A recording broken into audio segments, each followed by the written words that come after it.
जानवी जी गुजरात से। राधे राधे। राधे राधे महाराज जी।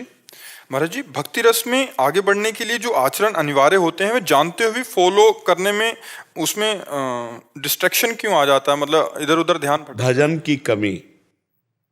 जानकारी सबको है लेकिन उसका प्रयोग वही कर सकता है जो भजनानंदी है। अगर भजन बल नहीं है तो जानकारी तुम्हारी 2 मिनट में एक तरफ रख जाएगी और जो आचरण मन इंद्रिय वेग के द्वारा कराना चाहते वो करवा लेंगे। और जब भजन बल है ना, तो जैसे ब्रेक अच्छी हो तो जहाँ चाहो वहां मार दो है।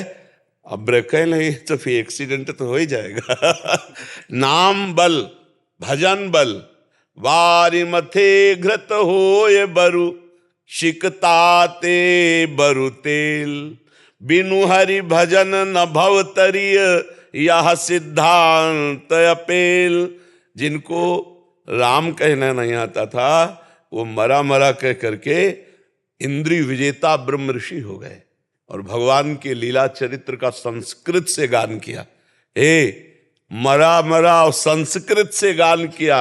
देख लो रामचरितमानस जो पूर्व है वो संस्कृत से है, महर्षि के द्वारा गाई हुई है। महर्षि बना दिया नाम ने।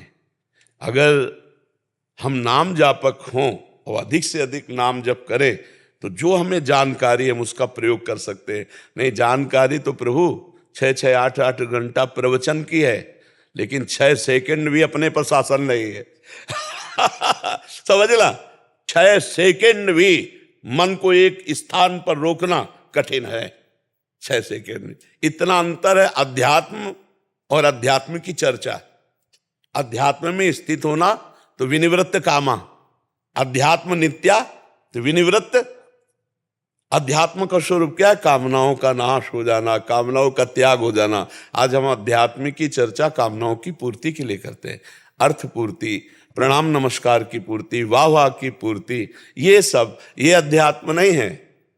अध्यात्म कंचन कामिनी कीर्ति तीनों पर विजय प्राप्त करने के लिए है। स्थूल सूक्ष्म कारण तीनों से राग मिटाने के लिए है। पर वो भगवान का कृपा पात्र, गुरु कृपा पात्र इस रहस्य को समझ पाता है? नहीं, वो भी अपने को आध्यात्मिक समझता है। आध्यात्मिक समझते हुए अपनी वासनाओं का पोषण करता रहता है और अपने को आध्यात्मिक समझता है। और अध्यात्म दूसरी बात है। अध्यात्म है जितना अनात्म है उसका त्याग कर अध्यात्म में स्थित होला। अध्यात्म की चर्चा करके अनात्म वस्तुओं की चाह रखना अज्ञान ही तो है, अज्ञान ही है। और हम अपने को समझते ज्ञानी हैं। तो यही भ्रम मिटाने के लिए भजन है। भगवान का जो मार्ग है वो एक अलग मार्ग है। वो ये सब बाजार से एक अलग चीज है। भगवान बाजारू चीज नहीं है। रुपया पैसा जितनी तुम्हारी कमाई है उससे भगवान मिलने वाले नहीं। नहीं तो खरीद लेते लोग ना भगवान को। पदाधिकारी भगवान को खरीद लेते, धनी मानी लोग भगवान को खरीद लेते। भगवान की सृष्टि में मृत्यु लोक में एक पर्वत है सुमेरु, 4 लाख योजन का है। उनको तुम किलो 2 किलो मन 2 मन सोना दे के क्या खरीदोगे यार? उनके तो पर्वत ऐसे हैं इसी भूमंडल पर। फिर तो अनंत ब्रह्मांड है। दिखरावा माते तीन अद्भुत रूप प्रचंड, रोम रोम प्रति लागे कोटि कोटि ब्रह्मांड। उनको अगर पकड़ना है तो एकमात्र उपाय है भजन। आर्त भाव से भगवान को पुकारो, वो मिल जाएंगे। जिससे यही दरबार दीन को आदर, रीत सदा चले। दैन्य होकर अपने प्रभु को हम भज रहे हैं, अपने स्वामी को भज रहे हैं, अपने प्रीतम को भज रहे हैं, बस मिल गए। भजन के बिना जितनी जानकारी सब मिथ्या है, वो प्रयोग में नहीं आएगी तो मिथ्या है।